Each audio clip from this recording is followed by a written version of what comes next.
हरे कृष्ण। आज रात की उनके दिल की बातें ये रहेगा टॉपिक, और क्या हो सकती है वो बातें ये जानने की कोशिश करेंगे। आज के रीडिंग से टैरो में से लेंगे 5 कार्ड्स, लेट नाइट ओरेकल में से भी लेंगे 5 कार्ड्स, और साथ ही साथ स्वीट ड्रीम्स मैसेजेस में लेंगे 5 मैसेजेस। तो शुरुआत करते हैं हम कार्ड शफल करके।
पहला जो कार्ड है वो है द हैंगमैन का। तो कहीं ना कहीं उनको ऐसा लग रहा है कि ज़िंदगी में एक ही जगह पे वो काफ़ी वक्त से फंसे हुए हैं, यानी कि जैसे इंसान को दिल से एहसास होता है कि ज़िंदगी में सब लोग आगे बढ़ रहे हैं, लेकिन व्हाट अबाउट माय लाइफ, मेरी ज़िंदगी में मैं पिछले साल भी यही था, कुछ भी ज़्यादा ग्रोथ नहीं हुई है, ना ही पर्सनल लाइफ में कुछ इतना हैप्पीनेस मिला है, पैसों को लेके भी, या फिर जैसे कहते हैं ना कि लव लाइफ को लेके भी जो सपना शायद इन्होंने देख रखा है वो भी सपना अभी तक शायद साकार नहीं हुआ है, जिसकी वजह से ये काफ़ी ज़्यादा स्टक फील कर रहे हैं और कुछ ऐसी हरकत करना चाहते हैं कि मतलब उनको लग रहा है कि कोई भी मेरी मदद के लिए आने वाला नहीं है, क्योंकि यहाँ पे इस पर्सन के जेब से कुछ पैसे नीचे गिर रहे हैं और वो ये समझ रहा है कि यहाँ पे वो पैसे इकट्ठा करने की हालत में भी नहीं है और ना ही उसकी हेल्प करने के लिए कोई आसपास है। तो इसको अगर यहाँ से बाहर निकलना है तो खुद ही एफर्ट्स लेके, इसके लिए मुश्किल है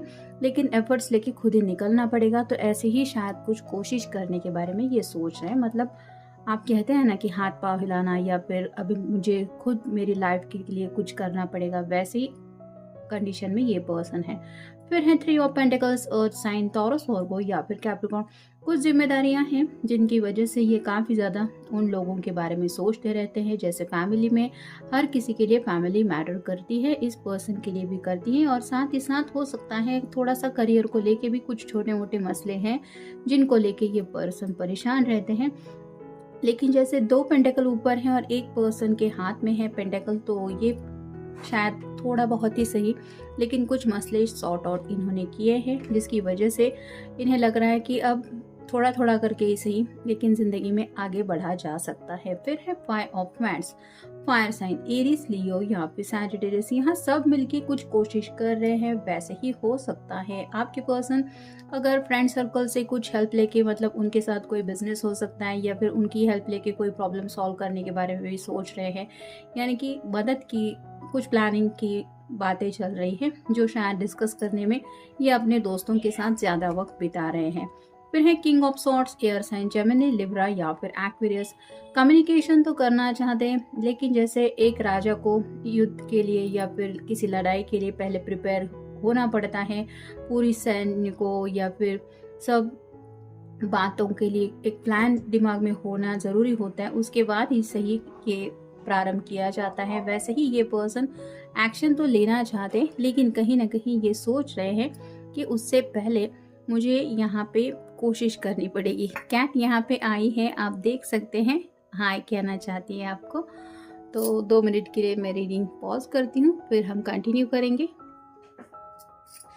तो कुछ बातें साफ-साफ क्लियर करने की इनको ज़रूरत है। जैसे ज़िंदगी में आगे बढ़ना है तो कहाँ पे बढ़ेंगे, क्या प्लानिंग है, ये भी तो घरवालों को समझाना पड़ेगा या फिर आपको बताना पड़ेगा। तो उसी सब बातों के बारे में सोचा जा रहा है, डीप थिंकिंग कर रहे हैं। फिर है knight of swords, air sign Gemini, Libra या फिर एक्वेरियस। यहाँ पे आप देख सकते हैं कार्ड ज़ूम करके कि आगे की तरफ रास्ता नहीं है। ये पर्सन यहाँ चट्टान की चोटी पे आपके पहुंच चुका है, जहां से उसको पता है कि काफ़ी ज़्यादा रिस्क है ज़िंदगी में आगे बढ़ने को लेके। लेकिन अगर इसको यकीन है कि ये अपने घोड़े के साथ जो जंप लगाने वाला है वो उसको नेक्स्ट पर्वत तक पहुंचा देगी या फिर दूसरे रास्ते तक पहुंचा देगी, तो ये वो रिस्क उठाने को तैयार है। यहाँ पे भी आप देख सकते हैं इसके हाथ में स्वॉर्ड है जो रिप्रेजेंट करती कम्युनिकेशन को। तो राइट नाउ शायद ये कोई बहुत बड़ी रिस्क लेने के बारे में सोच रहे हैं, और ये क्यों रिस्क लेना चाहते हैं, उसके पीछे वजह क्या है या फिर क्या ज़रूरत है, ये भी शायद वो एक्सप्लेन करने के बारे में सोच रहे हैं। वैसे घर वालों को भी फिक्र रहती है, और ऑब्वियसली आप अगर अपने पर्सन के ख्यालों में ज़्यादा खोए रहते हैं, आपको भी आइडिया नहीं आ रहा है कि उनकी ज़िंदगी में क्या चल रहा है, तो मे बी आपको भी ये क्लैरिटी देने के बारे में सोच रहे हैं। और फाइनल कार्ड है टेम्परेंस। यहाँ पे जैसे आग और पानी दोनों भी है, वैसे ही इनका नेचर शायद राइट नाउ हो रहा है। मतलब कभी ये बहुत ज़्यादा शांत रहते हैं तो कभी शायद बहुत ज़्यादा गुस्से में ये अपने मूड स्विंग्स को फेस कर रहे हैं, और ये तभी होता है जब हद से ज़्यादा कोई परेशान रहता है। तो वैसे ही ये पर्सन अपने मूड स्विंग को डील कर रहे हैं। यानी कि आपको भी अगर लग रहा है कि काफ़ी वक्त से आपके पर्सन आपको कोई क्लैरिटी नहीं दे रहे, तो ये उनके हालात की वजह से उनकी हालत ऐसी हो रही है। यहाँ पे बात आती है आप दोनों के बीच की अंडरस्टैंडिंग की। नेक्स्ट है I need to step it up. तो ज़िंदगी में आगे बढ़ना चाहिए, ये वो समझ रहे हैं। और जैसे ये पर्सन को सीढ़ियाँ चढ़ के अगर ऊपर तक पहुँचना है तो ये सीढ़ियाँ चढ़ के जानी पड़ेगी और उसके लिए कदम बढ़ाना पड़ेगा। वैसे ही ये पर्सन ज़िंदगी में आगे की तरफ कदम बढ़ाने के बारे में सोच रहे हैं।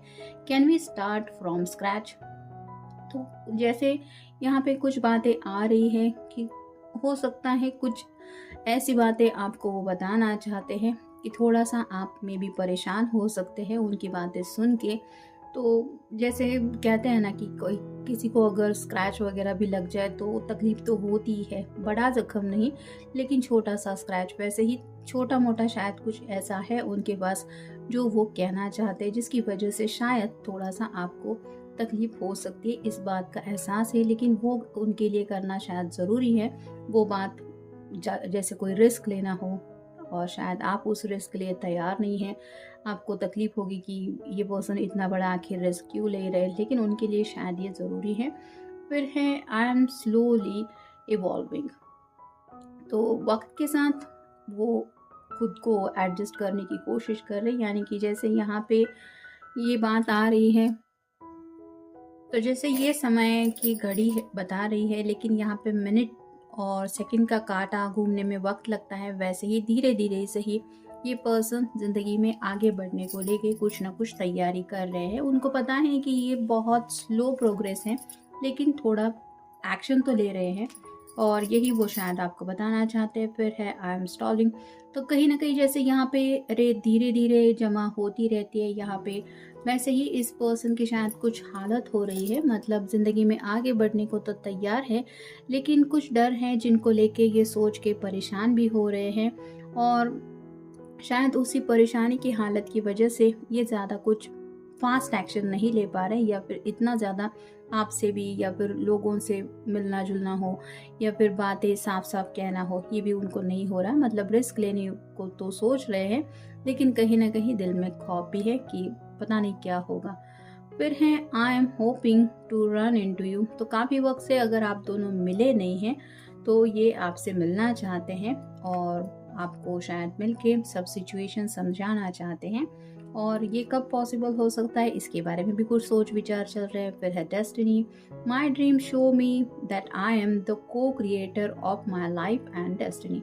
तो सपनों में भी उन्हें ये एहसास हो रहा है कि सिर्फ नसीब के ऊपर विश्वास रख के हाथ पे हाथ धरे बैठ के तो ज़िंदगी में कुछ होने वाला नहीं है। वो खुद अपने लिए कुछ एफर्ट लेंगे, अपनी लाइफ को सही दिशा में ले जाने की कोशिश करेंगे, तो वो उनकी लाइफ की डेस्टिनी बन जाएगी या फिर उनकी ज़िंदगी में वो चेंजेस हो जाएंगे। तो सपने में भी ये पर्सन अपनी लाइफ को काफ़ी ज़्यादा सीरियसली ले रहे हैं, ऐसा आप कह सकते हैं। फिर है love, my heart is open to love as it manifest into the world. तो प्यार चाहते हैं वो ज़िंदगी में और कहीं ना कहीं से वो मैनिफेस्टेशन करते रहते हैं, मतलब सच्चे दिल से आपको मांगते रहते हैं। और शायद हर रात ये आपको काफ़ी ज़्यादा मिस करते हैं। आपसे अगर काफ़ी वक्त से मिले नहीं हैं तो वो एज सुन एज चाहते हैं कि हमेशा के लिए आप दोनों एक दूसरे से जुड़ जाएं। फिर है act on waking, I am ready to act on my passion and dreams. तो जब ये जगे हुए होते हैं, यानी कि सोने की कोशिश तो शायद ये करते रहते हैं, लेकिन उनके पैशन और जो सपने हैं वो उनको चैन से बैठने नहीं देते, जिसके लिए ये एक्ट कुछ करने के बारे में सोच रहे हैं। फिर है lessons, I look for opportunities in life's challenges via my dreams and I learn the lesson. तो उन्हें पता है कि ज़िंदगी में अपॉर्चुनिटीज़ हर वक्त कुछ ना कुछ इंसान को मिलती रहती है, ऐसा नहीं होता।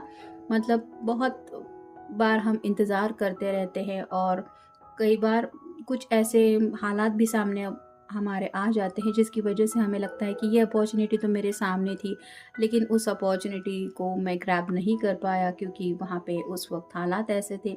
तो वैसे ही वो अपॉर्चुनिटीज़ में, यानी कि ज़िंदगी में आगे बढ़ने की कौन सी नई अपॉर्चुनिटी है या फिर उनके गोल तक पहुँचने की क्या अपॉर्चुनिटी है, इसके बारे में भी सोच रहे हैं। और साथ ही साथ वो चैलेंजेस को भी फेस करने को तैयार हो रहे हैं। और ये अपने जो सबक है वो ऑलमोस्ट हर रोज़ सीख रहे हैं, यानी कि ज़िंदगी में काफ़ी ज़्यादा ये पर्सन अप्स एंड डाउन से गुजर रहे हैं, जिसकी वजह से उन्हें लग रहा है कि ज़िंदगी उनका इम्तिहान ले रही है और ये डे बाय डे उस इम्तिहान में अपना बेस्ट देने की कोशिश कर रहे हैं। और फाइनल कार्ड है let go, I am kind of my self and share my beauty with those around me, I let go of self criticism. तो लेट गो करना चाहते हैं, यानी कि खुद को ही काफ़ी ज़्यादा ये दोष देते रहते हैं और इस सेल्फ क्रिटिसिज्म से वो खुद को निकालना चाहते हैं। और जैसे खुद के साथ ही कई बार होता है ना कि हम खुद पे ही गुस्सा निकालने लगते हैं, तो ना खाना पीना या फिर हमें जो पसंद होता है वो बातें हम अवॉइड करते हैं। और ये क्यों करते हैं? क्योंकि हम खुद के ऊपर नाराज़ होते हैं। वैसे ये खुद को वो सब बातें करने से रोक रहे हैं और साथ ही साथ खुद को दोष भी नहीं देना चाहते, जो शायद काफ़ी वक्त से ये दे रहे हैं। तो इन शॉर्ट आज का रीडिंग तो यही बता रहा है कि काफ़ी ज़्यादा सीरियसली ये ज़िंदगी में आगे बढ़ने को लेके बेकरार है और अपनी तरफ से कुछ न कुछ ऐसा रास्ता या फिर ऐसा कोई सोल्यूशन निकालने में ये अपना बेस्ट दे रहे हैं। तो ये था आज का रीडिंग। Good night.